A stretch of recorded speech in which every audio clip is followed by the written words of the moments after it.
Guess what? Clemmy's in the background. No one is bad. What do I mean by this? I'll tell you after the... Yep, that's right, we do ad breaks now. So the ad break's basically gonna be me begging for subscribers and views and stuff.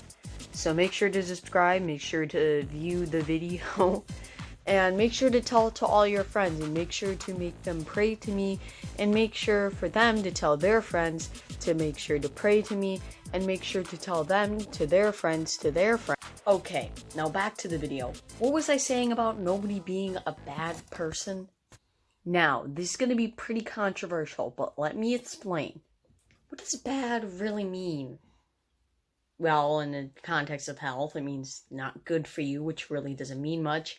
In the context of economy and, money stuff, it means it's a bad investment, or it's just bad on return. Which I might know also is in opinion. And basically every other meaning of bad is an opinion, meaning nothing is bad, nothing is even good. What does good mean either? Nothing, it's a social construct, it's an idea we do. Idea we do? Come on, I had such a good one.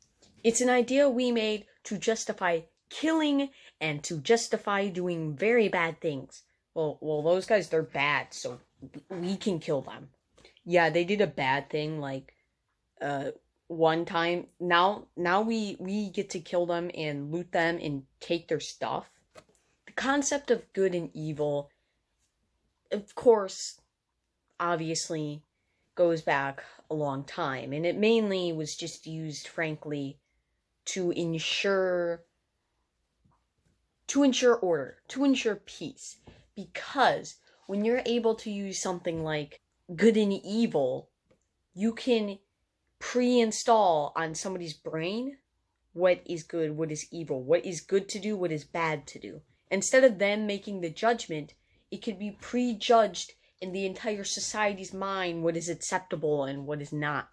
I know it sounds really dumb and like I'm like doing a conspiracy theory. I'm not doing a conspiracy theory. What I'm saying is we use the concept of good and evil to enforce law. If you use the concept of good and evil, then you do not have to enforce the law as heavily. You do not have to rely on the law. You get to rely partially on people's own... Did I just say right? I meant you can rely on somebody's own conscience, on someone's own opinion on what is right and what is wrong. But the problem is, this is all circumstantial. You might be a bad person for killing somebody, but what if that person was, I don't know, a terrorist or a bad person? Now you're a hero. You see how this can change very suddenly? What makes a terrorist bad? I know this sounds really, really, really, really bad. Gosh. Pepe. What makes them bad? It's quite obvious, right? They kill people, they do bad things. Well, if their ideology was correct, which let's all agree it probably isn't. It's not the most rational ideology. But what if it was correct? Then what they're doing is justified. Now, I'm not saying it is at all.